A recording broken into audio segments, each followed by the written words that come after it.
Howdy folks, Spencer here, and today I'll be going over the latest batch of news for STO on both PC and console. As always, chapters to each topic are listed below. First up, following the Okinawa teaser earlier this week, the STO social media accounts just put out another teaser for it, revealing that it will be a pilot raider. From what I understand, the Okinawa is a rather small ship, comparable in size to the Defiant, so being a raider does make sense. And we don't have any other stats for it at this time, but being a raider, being something like a 5-1 weapon setup plus an experimental weapon, does seem the most likely.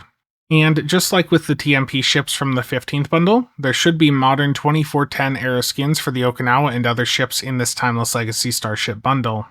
Now, I know some of you are wondering when this bundle will drop, and thanks to comments from Bordicus, it appears that PC may be getting the Timeless Legacy Starship bundle as early as next week, with there now being a scheduled stream over on former STO community manager Mike Fatum's channel next Tuesday, July 7th at 11 AM Pacific time with the devs, during which they'll be going over the details of the bundle. And for those of you over on console, as with most other releases, there will probably be about a month delay for this bundle to arrive over there.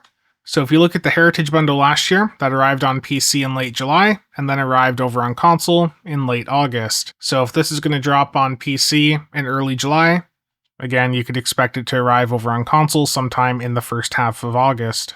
Now, shifting over to some predictions for the bundle, again, the Okinawa Pilot Raider is the only confirmed ship in the bundle so far, but as I have covered in prior videos, it is highly likely that the other two ships are the Proxima from Star Trek Legacy, and a new version of the Ranger. Those predictions line up with the statements that we have heard over the past couple of months. And based on the Ranger and Paladin both being temporal focused cruisers, I would expect a Ranger 2 to also likely be a temporal cruiser of some sort, if one does appear in this bundle. And if that is the case, with these summer bundles they tend to have just 3 ships in them, 1 TAC, 1 Inge, and 1 Psi. TAC is covered by the Okinawa, and if I'm right about the Ranger, then that is the engineering side covered, and that just leaves science. In which case, that'd mean that the Proxima is likely a science ship, and the question then is it another science carrier, or potentially a science dreadnought? Now, for the bundle itself, you can look at the Heritage bundle from last year to get an idea of what to expect here. So you can expect the standard bonuses like a Tier 6 coupon, starship slots, ship upgrades, and then some TMP items or costumes as bundle exclusives. Pricing-wise, the new ships will be available standalone if you don't want the full bundle. You're going to have your standard Zen pricing then of 3,000 Zen or an unrestricted Tier 6 coupon per ship. And if you want the entire bundle, pricing should be again similar to Heritage, which has a base Zen cost of 12,500 Zen, with an intro 2-week 25% sale, taking that down to 9,375 Zen. And of course, if you're willing to wait for future 35% bundle sales, you can get it for even cheaper. And the last thing on this bundle is to just keep in mind that we typically see these summer bundle ships land with weaker bridge officer layouts that feature 2 specialization seats that are the same specialization. The Heritage bundle got away with it due to the accessories being extremely strong and of course the nostalgic value of the ships in that bundle, but it is still something to keep in mind. And I am aware that some of you are going to buy the ships or the bundle regardless of the stats, purely based on the visuals or nostalgic value. But if next week this bundle drops with weaker layouts like that, then the value of the bundle will likely rest on the accessories and the visuals. For instance, if the Okinawa is a Commander Pilot and Lieutenant Commander Pilot rather than dual specialization with something like Pilot Command, then you can clearly see how the value won't be as high. And I know at least a few of you are typing right now that not every ship can be good. I just feel with even event ships now having dual specialization seating as the standard, it has raised the bar. I am simply advocating that the new bundle that will likely cost around $100 should provide a good value on all fronts. Next up, a reminder that the summer sales are live right now. All platforms have 25% off the entire Zen store until July 7th, and 20% off the entire Lobby store until July 8th at noon Pacific. And for the Zen sales, currently this is PC only, but I would imagine console will get them in the near future. The PC Zen sale is up until July 14th, so if the bundle does drop next week, you should still have around a week after the bundle reveal on the 7th to take advantage of the sale. It's your standard 20% bonus for Arc and Steam, and then for Epic, it is a 20% discount on the Zen packs over there. And on top of that, Epic has boosted the Epic rewards up to 20% until August 31st, which means you'll get 20% of your purchase back as store credit to use on future purchases. And you're also getting the rewards right away, instead of needing to wait 2 weeks for them. As I said before, the price of this new bundle should be comparable to the Heritage Bundle, so picking up the 10,000 Zen pack via Arc, Steam, or Epic should cover the cost. But again, as I just said a moment ago, you do not have to rush out and pick up your Zen right now. If the reveal is happening on the 7th, and the Zen sale is running until the 14th on PC, then you have plenty of time to see if the bundle is even worth the money. And back to Epic, if you are one of the lucky few that can buy your Zen through Epic, I'd greatly appreciate it if you could use my creator code CasualSAB at checkout. The requirements to buy Zen via Epic are up on screen, and remember to start your game via Epic afterwards and sign into a character for the Zen to then appear on your account. If you do not meet either of those requirements listed on screen, do not buy your Zen through Epic because you will not get it.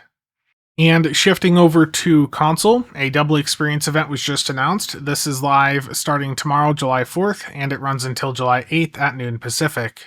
And before I get to the last topic, Real Merch has just listed some rare XL Star Trek models on their site, including the XL Enterprise C, the XL Voyager, XL Reliant, and the very rare XL Gold Enterprise D. Prices are quite high, they're just slightly undercutting eBay prices. If you're interested, links are below, and if it's your first order through them, you can take an additional 5% off with code CasualSAB at checkout.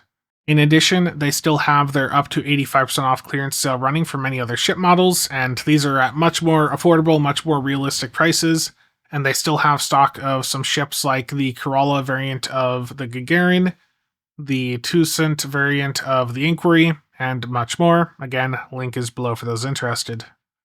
And the last thing for today is just a tip for getting your summer event daily done. I've had some people ask what is the best way to do it, and what I have done pretty much for the past couple of years is just flying high.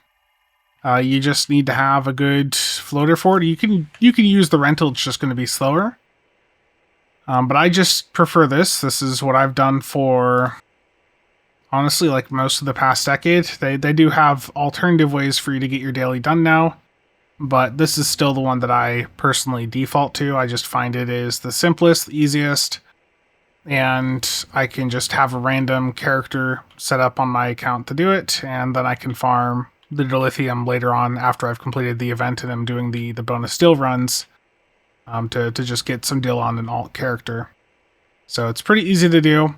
You know, picking up a good floater is a wise move for Ryza.